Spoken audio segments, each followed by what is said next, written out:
नमस्कार. जय भीम जय शिवराय मित्रांनो. संदीप कांबळे ऑफिशियल या यूट्यूब चॅनलमध्ये आपलं मनापासून स्वागत. शिक्षक भरती व शैक्षणिक घडामोडीच्या अधिकृत आणि अद्ययावत माहितीसाठी चॅनलला अद्याप सबस्क्राईब केलं नसेल तर तात्काळ सबस्क्राईब करा आणि आपल्या मित्रपरिवारापर्यंत या चॅनलची लिंक आणि हा व्हिडिओ शेअर करा. आता हा व्हिडिओ अतिशय महत्त्वाचा आहे. तुम्हाला सगळ्याला माहिती आहे 1,70,000 उमेदवारांनी जे आहे ते पवित्र पोर्टलला नोंदणी केलं, आपला अर्ज स्वप्रमाणित केलं आणि या सगळ्यांच्यासाठी एक सुवर्ण संधी जी आहे ऐतिहासिक शिक्षक भरती होऊ घातलेली आहे. त्याचे प्राधान्यक्रम जे आहे ते सुरू झालेले आहेत आणि हे प्राधान्यक्रम सुरू करण्यासाठी जाहिराती आणण्यासाठी प्रचंड आपण मेहनत घेतली. त्याचं फळ म्हणजे आता खूप लवकर जे आहे ते निवड ज्याला म्हणूया ते निवड होऊन नियुक्त्या ही खूप आता आपण जवळ पोहोचलेलो आहोत. तत्पूर्वी इथे आपल्याला संधी उपलब्ध होण्यासाठी आता सुरू असले प्राधान्यक्रम लॉक करणं तेवढंच गरजेचं आहे. ही मुदत जी आहे प्राधान्यक्रम लॉक करण्याची ती आता सध्याच्या स्थितीला जी आहे ते 13 तारखेपर्यंतची होती.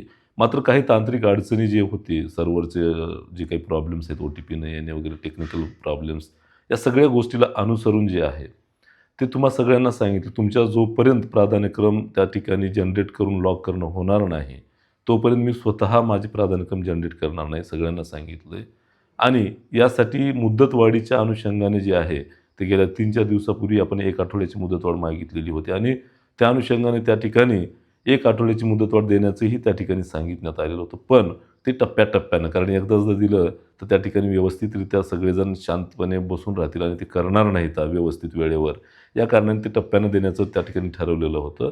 त्यामुळे अगोदरची 3 दिवस आणि आत्ताचे 3 दिवस असे साधारणतः 13 तारखेपर्यंत अगोदर मुदतवाढ होती. आता त्या ठिकाणी पवित्र पोर्टलला 1,70,000 पैकी 1,34,000 उमेदवारांनी जे आहे ते मुलाखतीशिवाय प्राधान्यक्रम जनरेट केले आणि मुलाखतीसह जे आहे ते 1,22,000 लोकांनी त्या ठिकाणी जनरेट केली. पण मुलाखतीशिवाय 64,000 लोकांनी तर मुलाखतीसह 39,000 लोकांनी जे आहे ते आपले प्राधान्यक्रम त्या ठिकाणी लॉक केलेले आहे.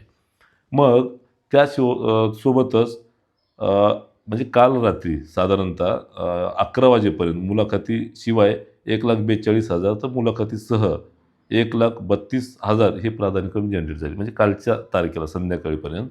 तर त्यापैकी आज म्हणजे काल रात्री उशिरापर्यंत 11 पर्यंत मुलाखतीशिवाय 1,07,000 तर मुलाखतीसह केवळ 78,000 इतक्यांनी आपले प्राधान्यक्रम जे आहे ते लॉक केलेले आहेत. उमेदवारांना यापूर्वी शासनाकडनं जे आहेत ते प्राधान्यक्रम आपले लॉक करून घेण्याच्या अनुषंगाने जे आहे ते टेक्स्ट मेसेजच्या द्वारे 2 वेळा त्या ठिकाणी कळवण्यात आलेलं आहे की आपले प्राधान्यक्रम जनरेट झालेले आहेत.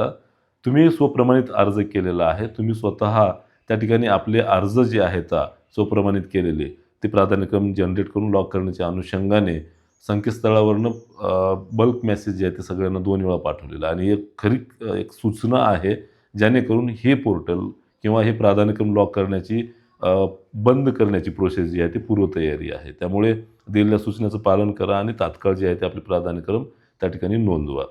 उमेदवारांनी यापूर्वी उमेदवारांना OTP बाबत येणाऱ्या अडचणी, प्राधान्यक्रम लॉक करण्यात येत असले प्राधान्यक्रम, OTPमुळे लॉग इन करणे, प्राधान्यक्रम लॉक न करणे या संदर्भामध्ये लॉग इन करून प्राधान्यक्रम करण्याच्या संदर्भामध्ये सुद्धा सूचना दिलेल्या आहेत. तात्काळ करून घ्यावे. तसे जे SMS द्वारे सूचना आहेत ते दिलेल्या आहेत. उमेदवाराकडून जनरेट होत असले प्राधान्यक्रम लॉक करण्यात येत असले प्राधान्यक्रम याबाबत संकेतस्थळावरील स्थिती लक्षात घ्यावी. पोर्टलवर होम पेज प्रेफरन्स डॅशबोर्ड या अंतर्गत प्राधान्यक्रम किती दिले किंवा राहिले याची सुविधा देण्यात आलेली आहे. म्हणजे सगळ्यांना हे सगळं काही डॅशबोर्डवर खुलं ठेवलेलं आहे जेणेकरून तुम्हा सगळ्यांना ते लक्षात येईल. त्यामुळे उमेदवार प्राधान्यक्रम नोंद करण्यापासून वंचित राहू नये ही सगळी प्रशासनाची सुद्धा काळजीच आहे. त्यामुळे हे सगळं लक्षात घेता त्या ठिकाणी मुदत जी आहे 13 तारखेपर्यंतची होती ती 13च्या ऐवजी 16पर्यंत अशी वाढवण्यात आली आणि कदाचित हे शेवटची मुदत असू शकते. त्यामुळे सगळ्यांनी या तारखेच्या मध्ये सगळ्यांनी प्राधान्यक्रम जनरेट करून घ्या, लॉक करून घ्या. उमेदवारांना आवाहन करण्यात येते की आपले प्राधान्यक्रम दिलेल्या वाढीव मुदतीत जनरेट करून लॉक करण्यात यावे. अशा प्रकारची जी आहे ती सूचना प्रशासनाकडून तुम्हा सगळ्यांना बुलेटिनच्या माध्यमातून त्या ठिकाणी देण्यात आलेली आहे.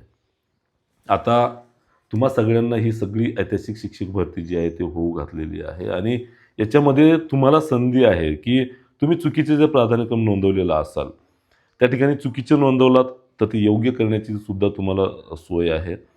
त्या ठिकाणी तुम्ही अनलॉक तुमचे प्राधान्यक्रम अनलॉक करायचे आणि त्या ठिकाणी OTP टाकून लॉक करायचं. ही सुविधा दिलेली आहे. त्यामुळे हे वाढलेली जी काही डेट आहे, म्हणजे ज्यांचं कॉम्प्लिकेशन्स आहेत त्यांनीच केवळ लॉक केलेल्या उमेदवारांनी असं तुम्ही दुरुस्ती करू शकताय आणि त्याच्यासाठीची जी तारीख आहे ती 16 तारीख आहे. असं किती वेळा करू शकता? असं कितीही वेळा तुम्ही करू शकता. त्याला काही मर्यादा आहेत का? तर त्याला कोणत्याही मर्यादा नाहीत. मात्र तुम्ही लॉक कधी करायचं आहे ते प्राधान्यक्रम तुम्ही शेवटच्या तारखेच्या अगोदर लॉक केलेलं पाहिजे. आता अनेकांचे प्रश्न आहेत, सर मग मला जिल्हा परिषदलाच द्यायचं आहे, तर मग खाजगीचे देत नाही, मला जमते का? मग काही होईल का? नाही आहे. तुम्ही केवळ एक सुद्धा प्राधान्यक्रम नोंदवू शकता. मग ते विथ इंटरव्ह्यूचा असो किंवा विदाऊट इंटरव्ह्यूचा असो, तरीही तुम्ही प्रोसेसमध्ये असता. मात्र एक प्राधान्यक्रम नोंदवल्याच्या नंतर तुमचे चांगले मार्क्स असतील तर तुमची निवड होईल. मात्र तुमचे प्राधान्यक्रम कमी आणि मार्क जास्त राहिले आणि तुमचं मेरिटमध्ये जर नाही राहिलं, मार्क जास्त उमेदवार असून सुद्धा कमी मार्क्स असले आणि तुमचे प्राधान्यक्रमच नसले, कमी मार्क्सवाला उमेदवार लागेल, पण जास्त मार्क्सवाला लागणार नाही. कारण का लागणार नाही? तुमचे प्राधान्यक्रमच केवळ 1-2 होते, म्हणून तुम्ही लागणार नाही. नंतर तुम्ही दावा करू शकणार नाही. त्यामुळे या सगळ्या गोष्टीची काळजी घ्या. आता कोणाचे अनेक प्रश्न आहेत मला, की सर आम्ही प्राधान्यक्रम नोंदवणारच नाही, कारण मी ऑलमोस्ट दुसऱ्या जिल्हा परिषदमध्ये आहे किंवा दुसऱ्या विभागामध्ये आहे, तर मी सेकंड फेजला चान्स घेणार आहे, कारण माझ्या जिल्ह्यात जागा नाहीत. तर अशा उमेदवारांना बिलकुल संधी मिळणार नाही. त्यामुळे तुम्हाला पुढच्या प्रोसेसमध्ये जरी संधी मिळवायची असेल, तर आत्ता एक ना एक प्राधान्यक्रम लॉक करावा लागेल, तरच तुम्हाला पुढच्या टप्प्यामध्ये जे आहे ते तुम्ही पात्र होऊ शकता, नाहीतर तुम्ही पात्र होऊ शकणार नाही. आता हा व्हिडिओ इतका महत्त्वपूर्ण आहे. तुमच्या मनामध्ये असलेल्या समस्या, कॉमन समस्या ज्या आहेत, ज्यांची उत्तरं कोणाकडे नसतात, त्या सगळ्या मी तुम्हाला सांगतो या व्हिडिओच्या माध्यमातून. त्यामुळं हा व्हिडिओ जास्तीत जास्त शेअर करा. आता मुदत वाढलेली आहे, तर आज बऱ्याच उमेदवारांनी जे आहे ते आपले प्राधान्यक्रम नोंदवलेले नाही. तर बऱ्याच उमेदवारांनी जे आहे ते प्राधान्यक्रम जनरेट केलेले आहेत. त्यामुळे तुम्हा सगळ्यांना प्राधान्यक्रम कसे जनरेट करायचे किंवा कशा पद्धतीनं द्यायचे, या अनुषंगाने तुम्हाला जर मार्गदर्शन हवं असेल, तर आपली जी काही महा टीचर ॲपवर समुपदेशन कोर्स आहे, त्या ठिकाणी आपण त्या ठिकाणी योग्य ते मार्गदर्शन करतो. त्यामुळे ज्याला कोणाला ॲप ते परचेस करायचं किंवा जॉईन व्हायचं आहे, वैयक्तिक काउन्सिलिंग घ्यायची आहे, त्यांनी या व्हिडिओच्या पहिल्या कमेंटमध्ये कमेंट पिन केली असेल, तिथे त्या ॲपची लिंक असेल, तिथे जाऊन जॉईन होऊन ते जॉईन करू शकता. त्यामुळं मित्रांनो, आत्ता आपण अगोदरचा कोर्स जो होता त्याच्यामध्ये यशस्वीपणे सगळ्यांचं वैयक्तिक मार्गदर्शन केलेलं आहे आणि त्यांनी एकदम व्यवस्थितपणे जे आहे ते आपले प्राधान्यक्रम नोंदवलेले आहेत.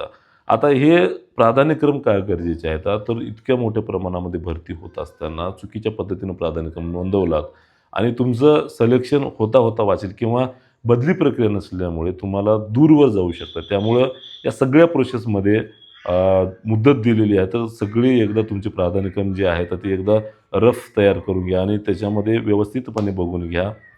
चुका तर झाल्या नाहीत ना, या सगळ्या गोष्टीची काळजी घ्या आणि त्याच्यात दुरुस्त करण्यासाठी किंवा जो कोणता उमेदवार राहिलेला असेल, प्राधान्यक्रम जनरेटच केला नाही, तर अशा उमेदवारांनी आपले प्राधान्यक्रम जनरेट करा आणि तात्काळ जे आहे ते आपले प्राधान्यक्रम जनरेट करून लॉक करा मित्रांनो. आता अनेकांचे प्रश्न आहेत की सर मग ही प्रोसेस कशी होईल, काय नाही, मग अजून शिक्षक भरती प्रक्रिया लांबेल का वगैरे वगैरे. तर या सगळ्या गोष्टीसाठी तुम्हाला सांगतोय, मुंबईमध्ये एक आंतरजिल्हा बदलीच्या प्रकरणावर विषयावर जे आहे ते ग्रामविकास विभागाची बैठक झालेली होती. त्याचे अद्याप आपल्याला स्पष्ट सूचना जी आहेत ते आलेल्या नाही आहेत. मात्र स्पष्ट सूचना आल्याच्यानंतर तुम्हाला स्वतंत्र व्हिडिओ टाकतो. जर ही बदली प्रक्रिया झाली तर शिक्षकांसाठी फायद्याची आहे किंवा शिक्षकांना ते दिलासा आहे. 14 वर्षापासून जे आहे ते आपापल्या जिल्ह्याच्यापासून वंचित आहेत, तर त्यांची नक्कीच बदली होईल. पण त्या ठिकाणी बदली जर झाली तर नक्कीच शिक्षक भरतीला थोडाफार विलंब होतो, हे नाकारता येत नाही. कारण तसा विलंबही म्हणता येणार नाही, कारण शिक्षक भरतीची प्रोसेस जी आहे ती आता मोठ्या प्रमाणामध्ये सुरू झालेली आहे. आता प्रशासकीय स्तरावरीलची जी काही तांत्रिक कामं आहेत त्याला गतीसुद्धा आलेली आहे आणि पुढच्या काळामध्ये निवड यादी लावण्याच्या अनुषंगानेची जी गती आहे ती येत राहील आणि तिकडनं सुद्धा कार्यवाही जर बदली प्रक्रिया झाली तर त्याची कार्यवाही सुरू होईल. मात्र थोडासा त्याच्यात अगदी तांत्रिक बाबीचा विलंब होतो. थोडेफार बऱ्याच तफावती सुरुवात होऊ शकतात. पण अद्याप तरी तसं काही अपडेट आलेलं नाही, तशा सूचना आलेल्या नाही. तर जे जर सूचना आल्या तर मग नक्की तुम्हाला कळवेलच.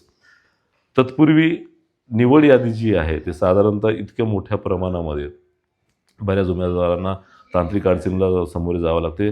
का जावं लागते? अनेकांना जवळजवळ विदाऊटचे कमी आणि विथचे जे आहे ते साधारणतः 3,000 प्राधान्यक्रम आलेत. आता या जाहिराती अपलोड होणे, प्राधान्यक्रम अपलोड होणे, या सगळ्या गोष्टीसाठी तरी नक्कीच वेळ जातो. या सगळ्या गोष्टीचा विचार करता तांत्रिक अडचणीही सुद्धा आपण समजून घ्यावेत. त्यामुळं ही भरती प्रक्रिया जी आहे ती एकदा तुम्ही प्राधान्यक्रम लॉक केलात आणि कुठले अडथळे जर नाही आले, तर साधारणतः लईच लई 1.5 ते 2 महिन्याच्या मध्ये जे आहे त्याच्या निवड याद्या लागू शकतात मित्रांनो. त्यामुळं हे प्राधान्यक्रम जे आहे ना, ते केवळ तुमचे प्राधान्यक्रम लॉक करत नाही आहे. तर तुमचं या प्राधान्यक्रमाच्या स्वरूपामध्ये नशीब लॉक करताय. तुमच्या घर, परिवार, कुटुंबाच्या जबाबदाऱ्या लॉक करताय. तुमचा सन्मान, आत्मसन्मान, मान या सगळ्या गोष्टी जी आहे ते तुम्ही लॉक करताय. तुम्ही देशाचे, समाजाचे एक समाज घडवणारा घटक या नात्याने तुम्ही तुमचे प्राधान्यक्रम लॉक करताय आणि सगळ्यात महत्त्वाचं तुम्ही तुमचा स्वतःचा संघर्ष जो आहे तो लॉक करताय. ज्याला तुम्हाला उभ्या आयुष्यामध्ये संघर्ष केला आहे त्याला आता न्याय मिळणार आहे. त्यामुळे तुम्हाला ज्यांनी प्राधान्यक्रम लॉक केलेत त्यांना खूप खूप शुभेच्छा. ज्यांनी आपले प्राधान्यक्रम नाही, आपलं नशीब लॉक केलं नाही, त्यांनी तात्काळ व्यवस्थितपणे अभ्यास करावा आणि आपलं नशीब जे आहे ते लॉक करावं, जेणेकरून तुमचं उज्ज्वल भविष्य जे आहे ते योग्य दिशेने जाईल.